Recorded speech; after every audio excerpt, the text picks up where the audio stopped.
straight to our first recording down in good old Shreveport, Louisiana. Hey, Alan, this is Mike from Shreveport, Louisiana, with a well-established lawn of St. Augustine. A couple of quick questions.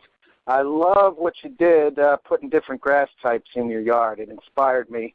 I had a Frankenstein parkway with Bermuda encroaching. I couldn't deal with it, so I literally bulldozed the parkway. You may have seen a tweet about that.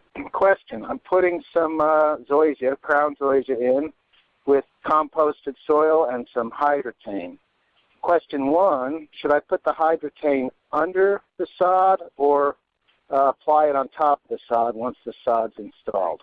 Okay, Mike, great question, and I love the fact that you're getting out and getting after it, and definitely Mike knows the advice that I like to give, and that is that in the South, you should always sod or use plugs, but mostly sod. It's just one of the ways to go that if you need to go ahead and get something fixed, if you need to get something cleared up, you got to cut out the problem and literally blot out the sun with sod. So that is a great idea, Mike, and you're going with St. Augustine. I love that. I will say that if you're going to put down Hydretain, it is great for starting new seed. That is one of the reasons that that is one of the things that they've actually talked about using it for quite a bit. You want to spray that right down on the bare soil prior to putting your sod in. You want to get that on there. You can just get the hose end sprayer version. You don't need a lot of it. It's got a coverage amount on there, but just spray it down in there, and that will really help to retain water, especially as our heat starts to climb. The other thing you might want to put down is a little RGS. We call that the root growth stimulator. You can put that right down on the bare soil as well, and then you can reapply RGS every 2 to 3 weeks at 3 ounces per 1,000 as your sod is establishing for 30 days.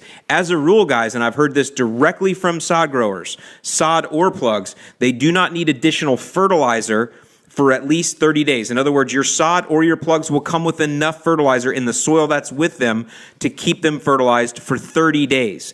But biostimulants are fine. Humic acid, sea kelp, things that are going to help rooting, those are good, as well as obviously water. You need a lot of water. And then in some cases, if you do want to apply a light spoon feed of micronutrients, you can do that. In our case, the 002 microgreen, if you want to put that on new sod, you want to let it kind of settle itself in for a couple of days or so, but then you could put a light dose of micros on there, 3 ounce per 1,000 of the microgreen. So that's how you can get that sod established and getting started out there, Mike.